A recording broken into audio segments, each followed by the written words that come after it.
You're just too good to be true. Can't take my eyes off of you.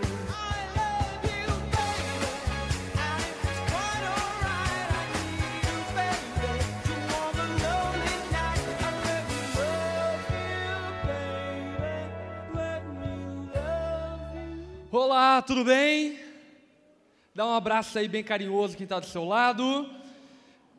Show de bola, vamos continuar o nosso tema Mesh. Quantos estão acompanhando o Mesh desde o começo? Muito legal, hoje a gente vai falar sobre um assunto que eu acredito que você precisa ouvir falar acerca dele, que é a respeito de brigas, ok? Aprenda a brigar direito, aprenda a brigar direito. Eu não vou pedir para você levantar a mão se você tem problema com isso, porque provavelmente eu vou causar uma briga agora. Então, eu vou esperar acabar a pregação para ir perguntar para você aprender a brigar direito e aí brigar corretamente. A Bíblia diz lá em 1 João 2,6: aquele que afirma que permanece nele deve andar como ele andou. E isso é uma coisa que nós temos perdido de vista. Quantos aqui professam sua fé em Jesus e dizem, eu creio em Jesus, Ele é o meu Senhor, Ele é o meu Deus, eu sirvo a Ele? Quantos professam sua fé dessa forma? Levante sua mão, ok?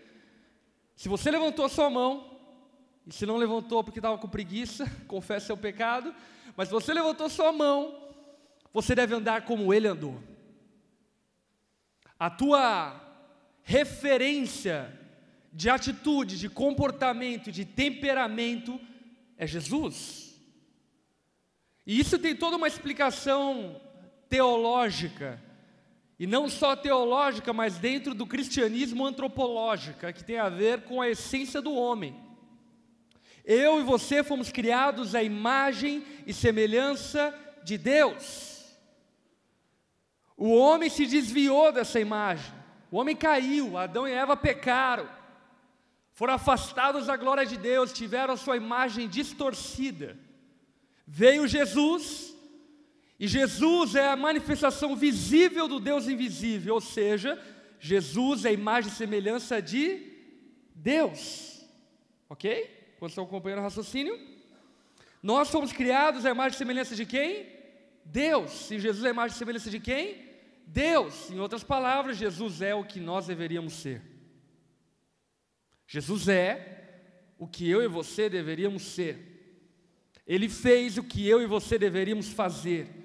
Ele agia da maneira como eu e você deveríamos agir. Ele pensava da maneira como eu e você deveríamos pensar. Ele falava da maneira como eu e você deveríamos falar. E ele brigava da maneira como eu e você deveríamos brigar. Qual é o problema? O problema é que alguns vivem uma fantasia muito grande de tentar viver um relacionamento sem brigas. Desista. Desista. Por quê? Pelo simples fato primário e acima de tudo, porque você está se casando com alguém diferente de você. Você está se relacionando com uma pessoa que tem uma cultura diferente de você. Por exemplo, eu nasci em São Paulo, sou paulistano. A minha esposa nasceu em Joinville, joinvilense. Ela cresceu e foi para o Tocantins, depois para Goiânia. Enfim, se você for olhar a nossa trajetória de vida, você vai perceber que existem momentos históricos e culturais que formaram quem ela é, que formaram quem eu sou, que são completamente diferentes. E aí então, coloco essas duas coisas diferentes dentro da mesma casa.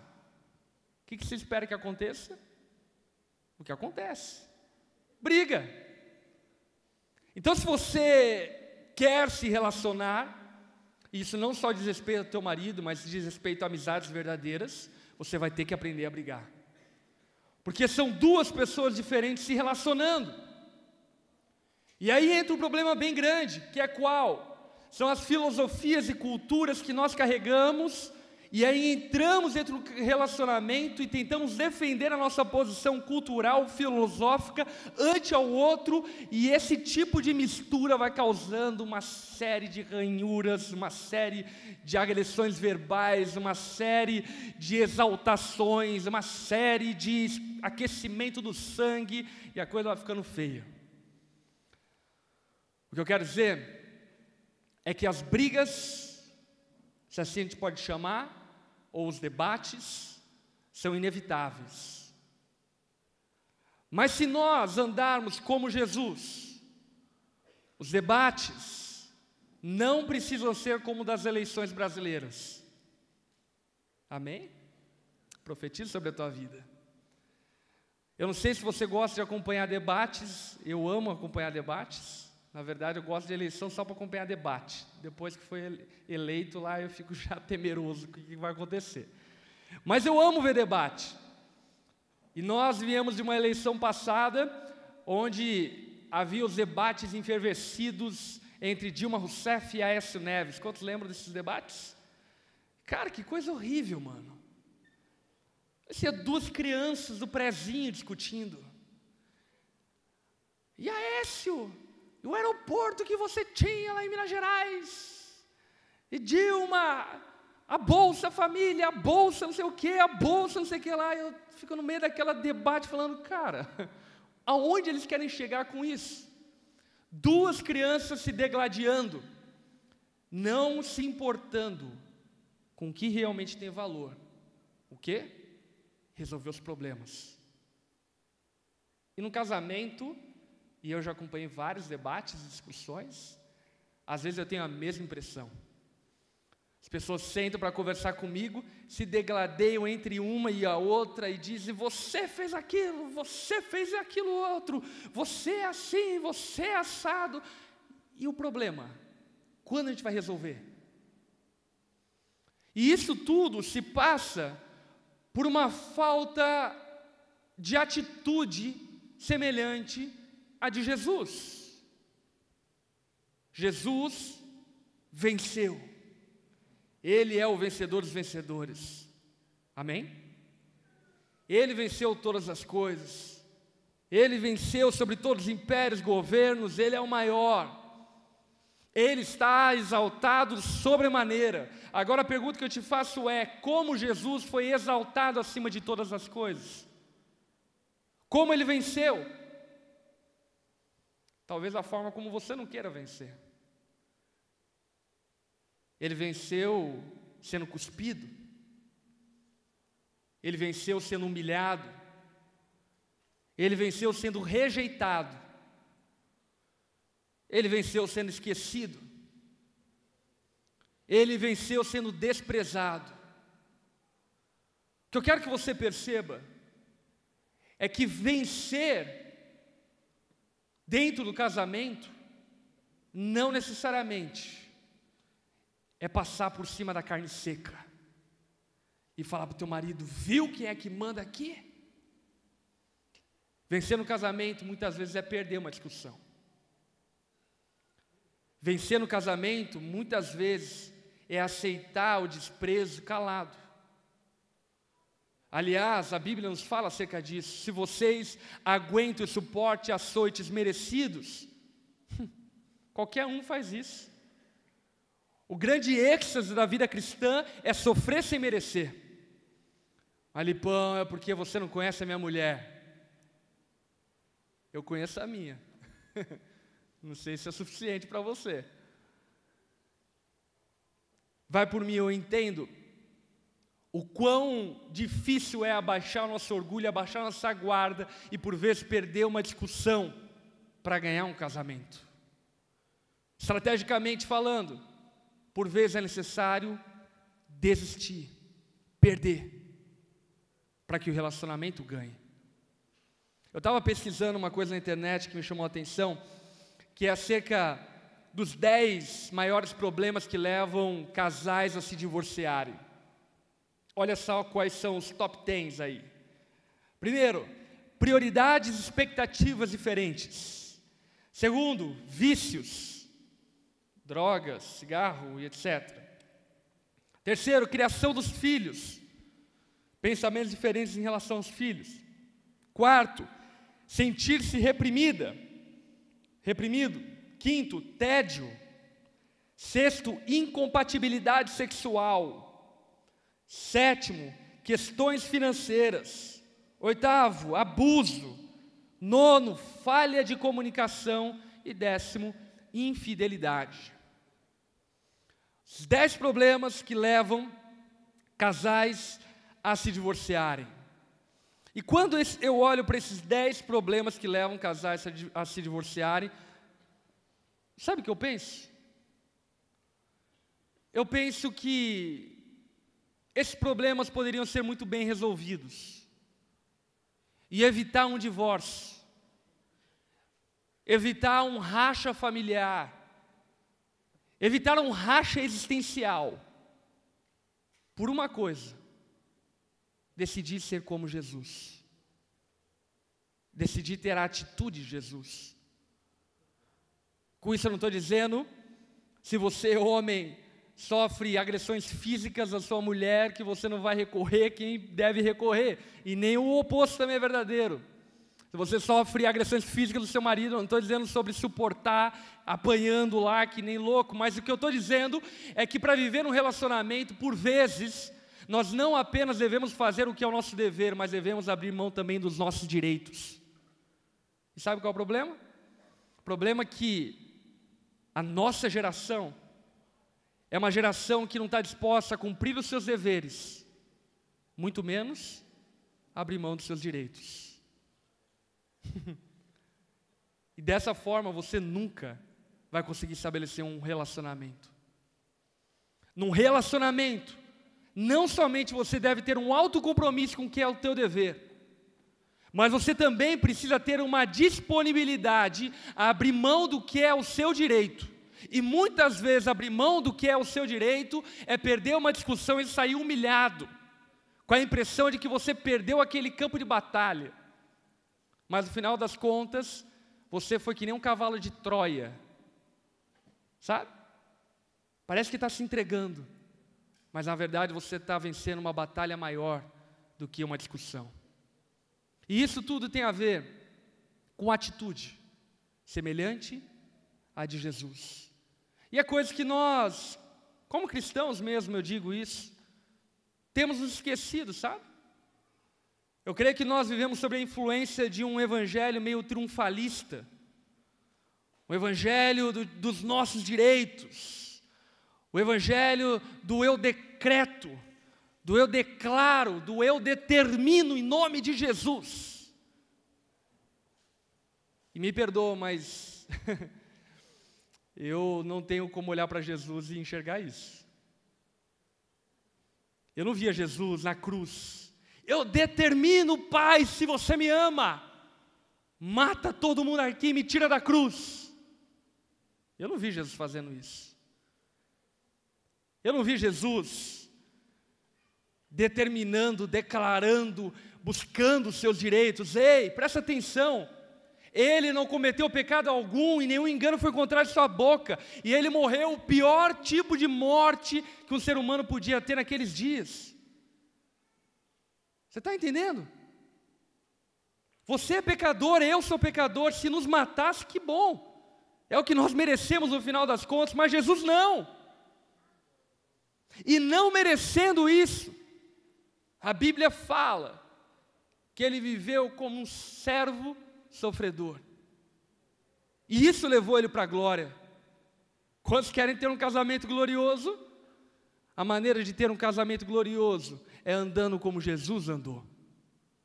É tendo a postura que ele teve. É tendo a disposição de perder batalhas e entraves conjugais. Batalhas e debates de pensamentos com sua esposa, com seu marido. É tendo essa disposição que você edifica um casamento glorioso. Quero te convidar a abrir a Bíblia comigo, em Mateus, no capítulo 6, versículo 25. Mateus 6, 25.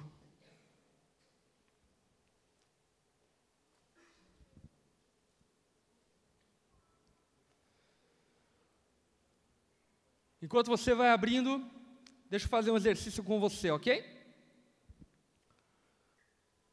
Levanta a tua mão assim, faz 5 dedos. Você que já se relacionou com alguém, ou enfim, está casado, namorando, noivo, ou coisa do tipo, enumere aqui os 5 motivos pelos quais vocês discutem. Só dá um nome. Ah, porque ele é folgado. Porque é isso, porque é aquilo. Vai, dá um nome, 5 dedos. Dá um nome para cada dedo. Quais são os 5 motivos de maior discussão?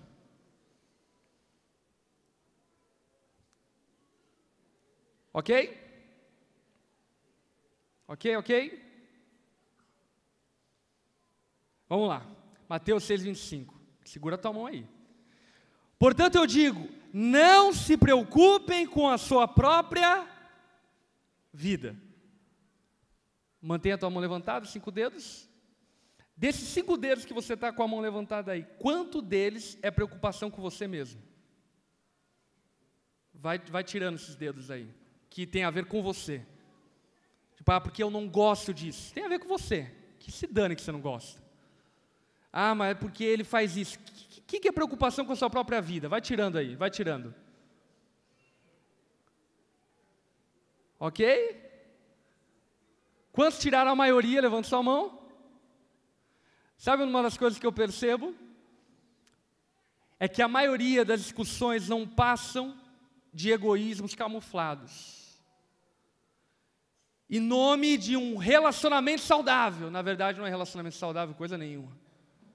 Na verdade, é o meu gosto, o meu jeito, a minha forma. É o que a minha mãe fazia. É o jeito que meu pai fazia. Só egoísmo. E aí chega Jesus e diz, não se preocupem com sua própria vida. Ele vai dizer a respeito do quê? Quanto ao que comer ou o que beber. Coisa que já discutiram acerca do que iam comer à noite.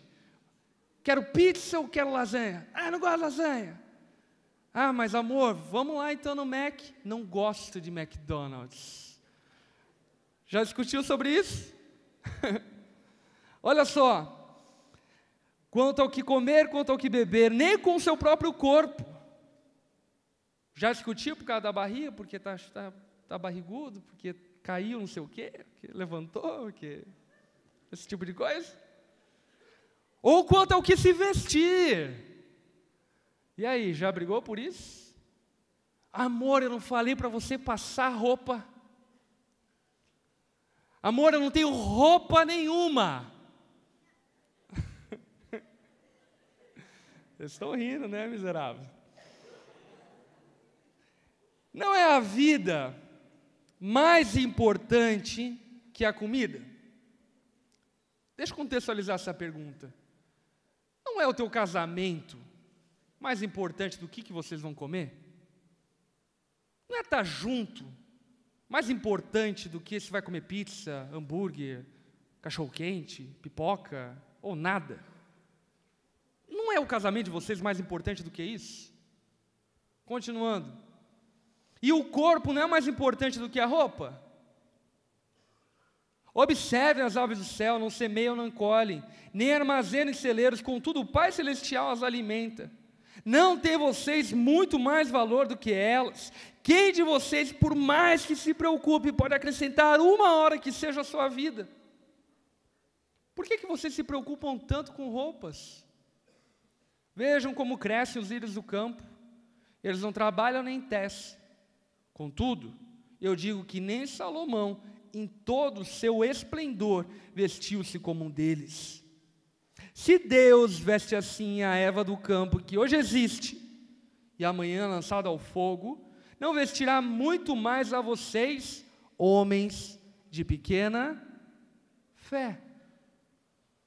Portanto, não se preocupe dizendo o que vamos comer, o que vamos beber, o que vamos vestir, pois são os pagãos que correm atrás dessas coisas. São aqueles que não podem se refugiar em Deus que correm atrás dessas coisas, mas o Pai Celestial sabe que vocês precisam delas. Portanto, busque, pois, em primeiro lugar o reino de Deus e a sua justiça, e todas essas coisas lhe serão acrescentadas. Portanto, não se preocupem com o amanhã, pois o amanhã trará suas próprias preocupações. Basta cada dia o seu próprio mal. Vamos orar? Baixa tua cabeça, fecha seus olhos. Espírito Santo, nós te agradecemos porque você está aqui. E entendemos e sabemos que o Senhor é único, suficiente para trazer revelação a nós.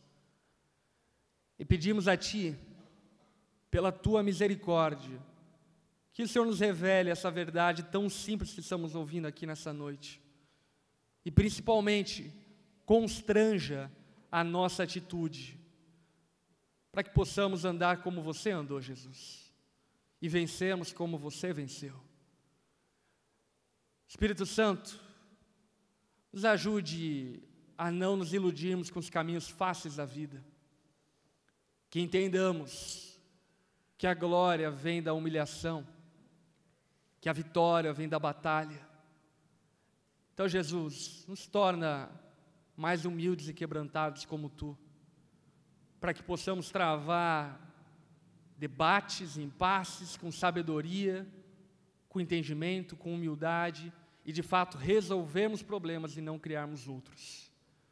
Faz isso, ó Pai, em nós, dá-nos, ó Pai, essa atitude, para aqueles que estão solteiros se prepararem para o casamento, para aqueles que estão casados evitarem uma segunda guerra mundial. Faça isso, Pai, no nome de Jesus. Amém. Amém?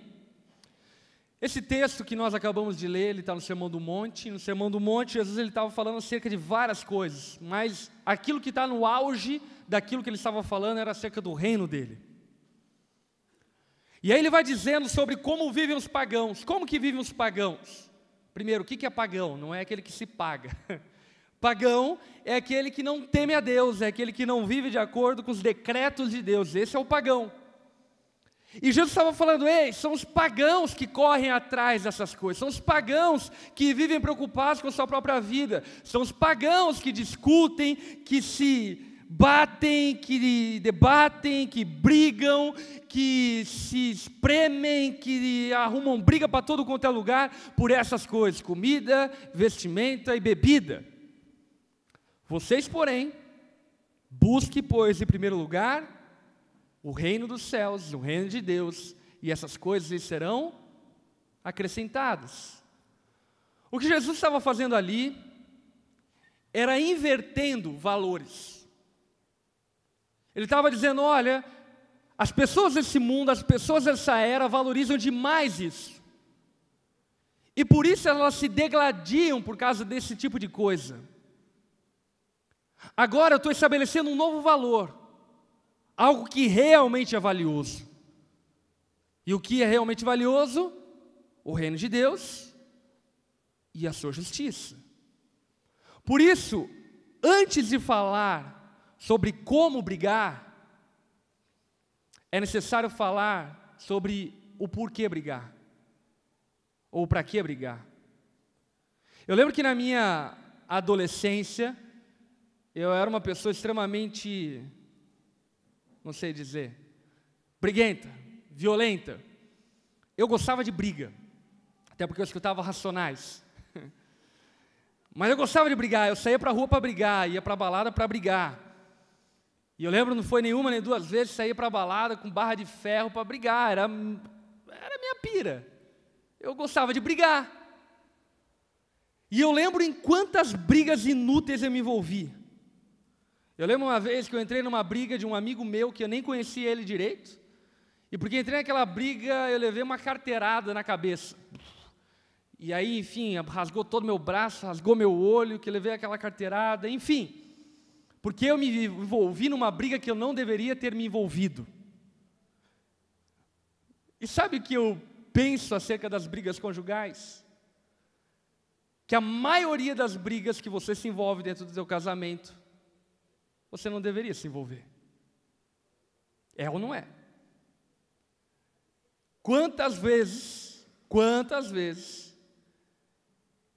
eu atendi casais que estavam falando sobre o divórcio, porque começou pelo fato de o marido falar para a esposa que a mãe dela era uma idiota.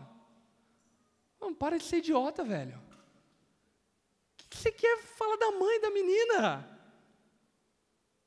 Sabe, existem brigas que não vale a pena brigar. Isso é uma questão de inteligência. Existem impasses que não vale a pena ter esses impasses. E o que eu fico percebendo é que a nossa geração é uma geração que briga, e na maioria das vezes briga por coisas inúteis, e muitas delas por coisas que não tem nem autoridade para brigar. Você percebe isso também? Uma geração briguenta. Você já reparou isso? Sabe, gente que parece que é um triz estourar. Antes de saber como brigar, é necessário saber pelo que brigar. E Jesus, ele está colocando aqui uma lista de valor. Ele está dizendo sobre o que vale a pena. Sabe o que vale a pena? Vale a pena brigar, se desgastar pela justiça, pelo reino de Deus. Ah, isso vale a pena. Isso vale a pena uma prosa. Isso vale a pena perder o seu tempo. Agora não vale a pena perder seu tempo pela comida, pela bebida ou pela vestimenta. Porque todas essas coisas são passageiras. Todas essas coisas são efêmeras. Então a primeira grande lição que eu quero que você guarde no teu coração hoje é: olha para quem está ao teu lado e diga, brigue por aquilo que vale a pena brigar. Quantos precisavam ouvir isso hoje? Brigue por aquilo que vale a pena brigar. Sabe, eu vejo alguns maridos brigando por coisas inúteis. Brigue por aquilo que vale a pena brigar. Eu vejo esposos brigando por coisas inúteis. Esposos, maridos, estragando o dia romântico. Por quê? Porque o marido chegou atrasado. Ok, está certo, é errado chegar atrasado. É ou não é? Mas me diz uma coisa, vale a pena perder 4 horas de curtição à noite com teu marido por causa de 15 minutos que você se atrasou? Isso é racional? Não está percebendo que isso é animal? Isso é tipo tigre, meio racional, que vê comida. Antes de brigar, perceba quais brigas valem a pena entrar. Quais valem a pena entrar? Sabe que você vai reparar? Que talvez grande parte das brigas que tem tornado um caos no teu relacionamento são baseadas em brigas que você não deveria ter entrado.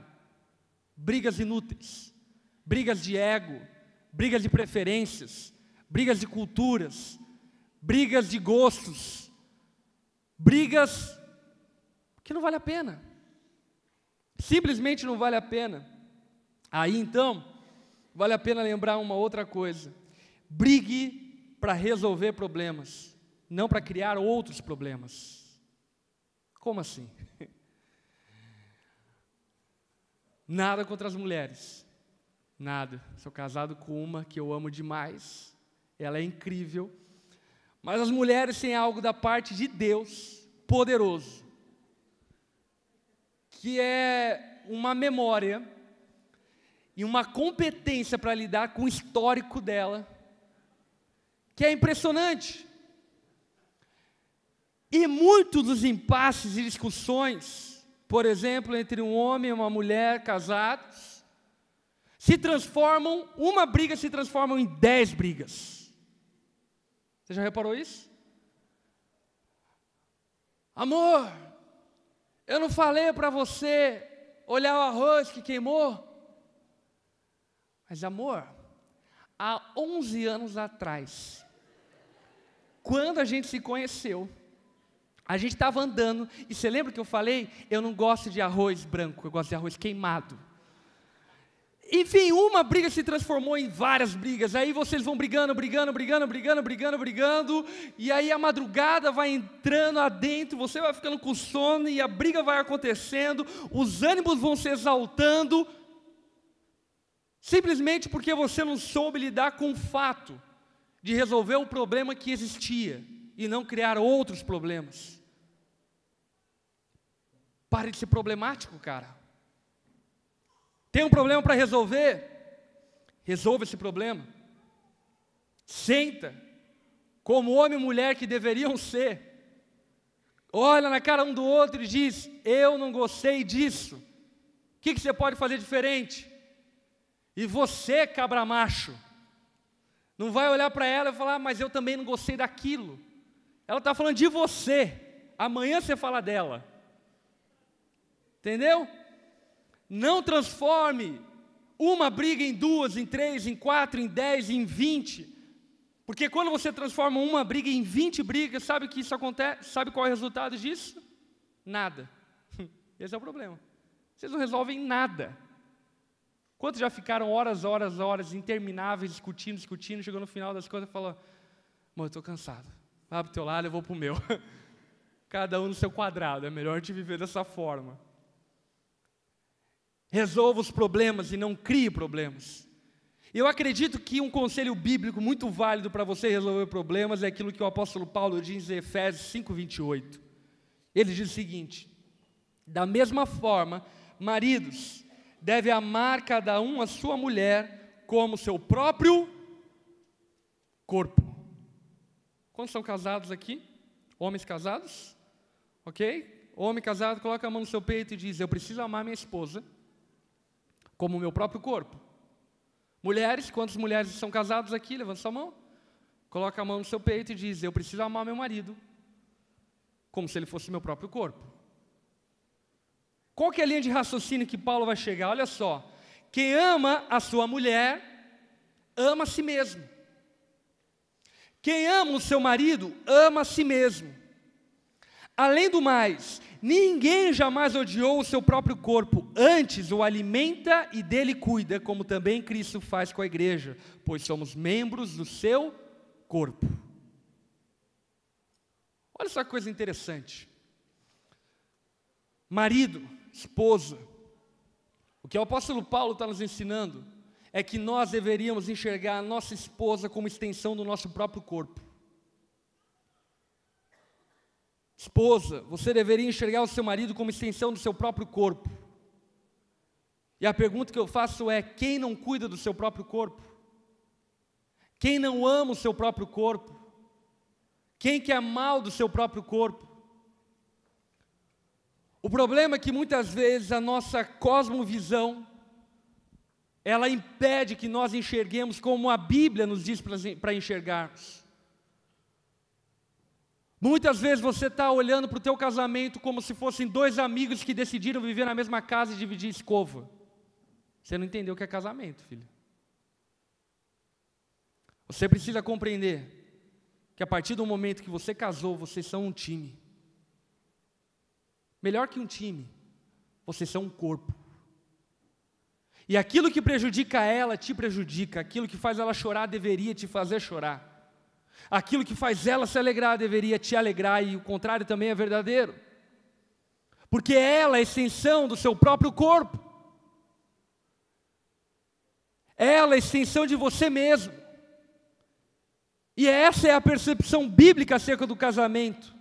E quando nós entendemos dessa maneira, sabe o que acontece?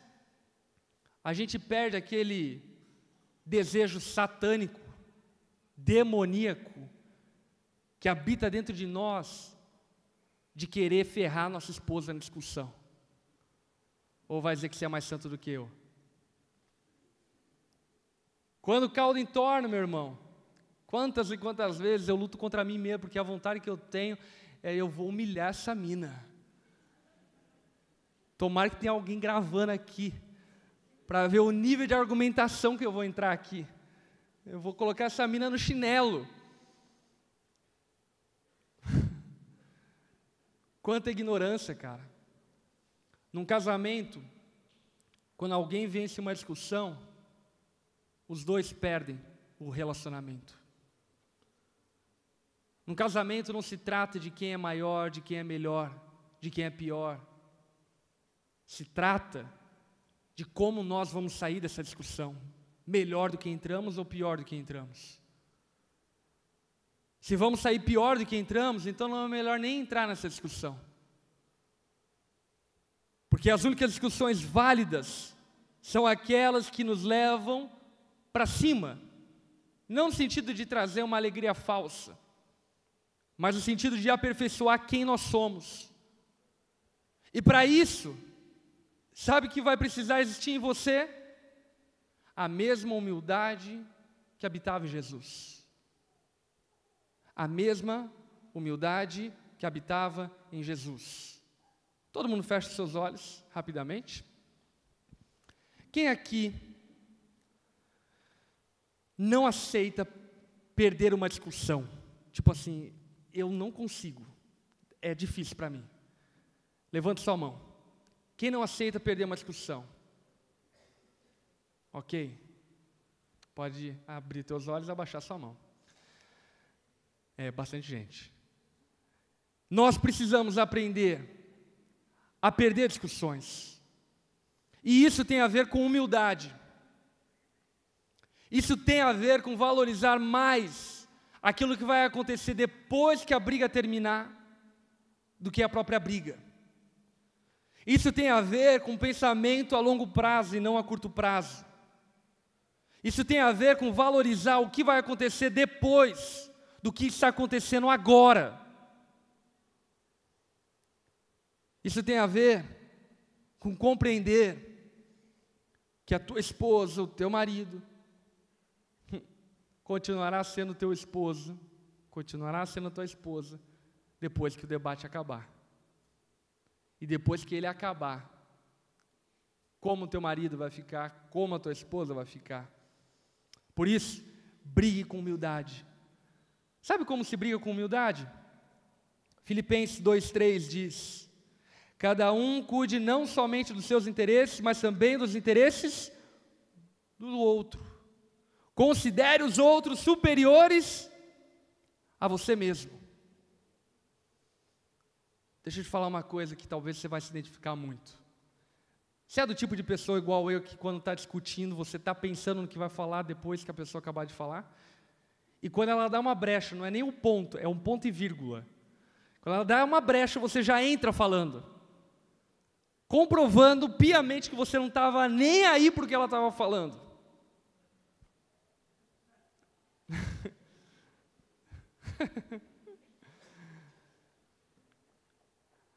Numa discussão, num debate, considere a tua esposa superior a você. É bem simples. Deixa eu ensinar como fazer. Ficar quieto. E ouvir. Sabe, porque muitas vezes a pessoa, ela está discutindo por algo que para você é irrelevante, mas na verdade, no final das contas, tem algo muito mais profundo que ela está cobertando com o que ela está falando. E isso as mulheres são expertas em fazer. Tipo, ela está falando: amor, eu queria ter feito aquilo, mas na verdade ela não está falando que queria ter feito aquilo. O problema dela não era fazer aquilo, o problema dela era que ela queria que eu me lembrasse dela, que eu me importasse com ela, e então ela não se sentiu amada, ela se sentiu a pior mulher do mundo, e está pensando que eu quero o divórcio dela. E esse tipo de coisa não se ouve apenas com os ouvidos, se ouve com o coração. Numa discussão, você precisa usar o teu coração para ouvir. Você precisa deixar um pouco esse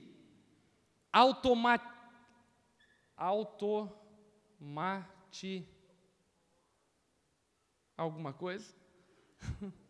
Essa automatização que você criou para as discussões e entender que é necessário que você escute a sua esposa, o seu marido, com o coração. Compreender o que ele realmente quer dizer.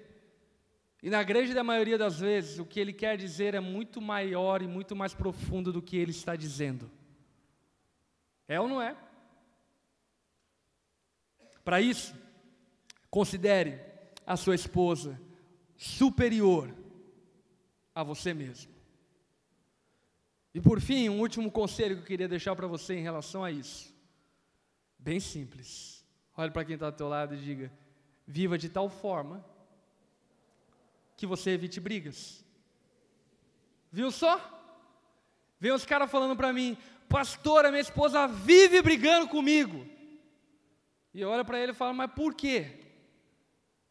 Ah, não sei, pastor, ela fala que eu sou folgado. Mas por que você é folgado?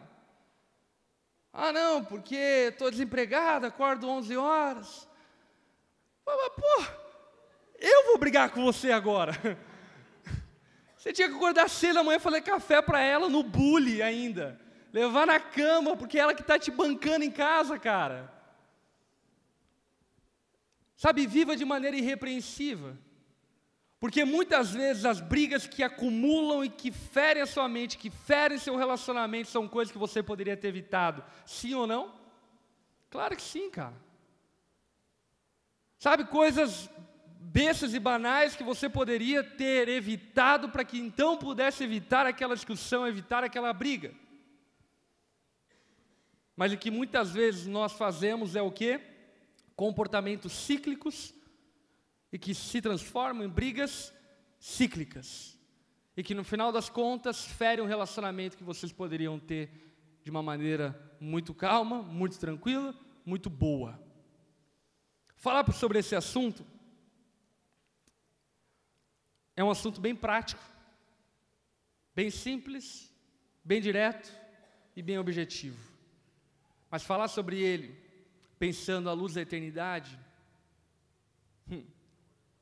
ele se torna bem mais profundo. Sabe que eu quero te convidar hoje, como casal, a tomar como postura na sua vida uma coisa bem simples. Não perca tempo com coisas inúteis. Se é para brigar, e você vai brigar, que sejam por coisas que valem a pena brigar. Eu não sei você, mas uma das coisas que eu mais queria ter no banco era tempo. E esse tipo de coisa não rende juros, tempo não rende juros. Então, está brigando porque coloca a toalha em cima da cama, tira da cama. Mas também em contrapartida, diz: pô, para de empombar, pelo amor de Deus. Está brigando porque chegou atrasado, ok, então se esforce, tenta chegar no horário. Mas também não chegou no horário, marido, né, capricha lá, dá para passar, dá para aliviar um pouco a culpa. O que eu quero dizer é que muitas vezes o diabo distrai casais para discutirem sobre coisas inúteis, enquanto tem coisas profundas que vocês não estão percebendo. O filho de vocês, que está sob uma influência maligna de amigos que vocês nunca pararam para discutir. O relacionamento afetuoso de vocês, que vocês nunca pararam para discutir como está isso. Vocês discutem da bolsa que quer comprar, do cabelo que quer fazer, do carro que quer rebaixar, da casa que quer trocar. Mas há quanto tempo vocês não discutem a respeito do quanto vocês são carentes de afeto um pelo outro? Sabe, acho que acima de tudo, o que esse assunto precisa suscitar em mim e em você é para que paremos de sermos carnais e pagãos e comecemos a ser mais espirituais na forma de se relacionar. Discutindo, brigando, lutando, debatendo por coisas eternas e não por coisas passageiras. Por coisas que vão ficar para a eternidade e não por coisas que vão acabar logo depois que o dia terminar. Amém? Olha para quem está ao teu lado e diga: brigue direito. E não só direito, mas também por aquilo que é direito. Amém? Feche teus olhos, abaixa tua cabeça.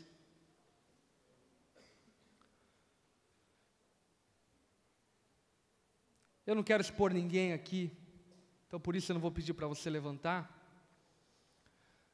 Mas se você tiver algum amigo, amiga do seu lado, e você é essa pessoa que tem passado por crises conjugais, brigas intermináveis, discussões intermináveis, você tem se machucado pra caramba, você tem machucado seu marido, a sua esposa pra caramba.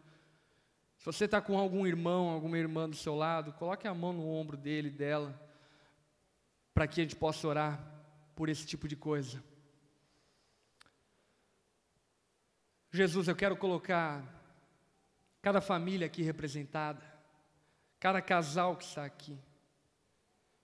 Eu quero pedir a Ti, Jesus, que o Senhor nos dê uma postura igual à Tua. Nos dê a humildade que você tem. Nos dê o quebrantamento que você tem. Para que de fato, Jesus, não possamos viver relacionamentos depreciativos, relacionamentos baseados no ego, no orgulho, mas que os casamentos que aqui estão estabelecidos e aqueles que ainda vão estabelecer sejam mais excelentes. Eleva, Pai, o nosso nível. Eleva o nosso nível como pessoas, como seres humanos. Que possamos perceber que muitas das vezes aquilo que tem roubado o nosso coração, na verdade, não deveria nem ter batido a porta do nosso coração. Que possamos perceber que existem coisas mais excelentes para brigar do que a roupa que queremos ter, do que o passeio do que queremos fazer, do que a comida que queremos comer. Que possamos perceber que estamos num mundo real que tem sofrido por coisas profundas e reais. Eleva, ó Pai, a nossa visão. Eleva o nível dos casamentos aqui. Para que no nome de Jesus possamos ser mais excelentes na forma como nos relacionamos e aquilo que buscamos como casais. Espírito Santo, dê, Senhor, às mulheres que estão aqui virtude, para que se tornem esposas e mulheres virtuosas. Senhor Jesus, aos homens que estão aqui, dê a eles virtude, para que se tornem homens virtuosos. Espírito Santo, gere e produza isso nos nossos corações, para que possamos ter relacionamentos que de alguma forma caminhem para o céu e que valorizem aquilo que é do céu. Faça isso, Pai, no nome de Jesus. Amém. Amém.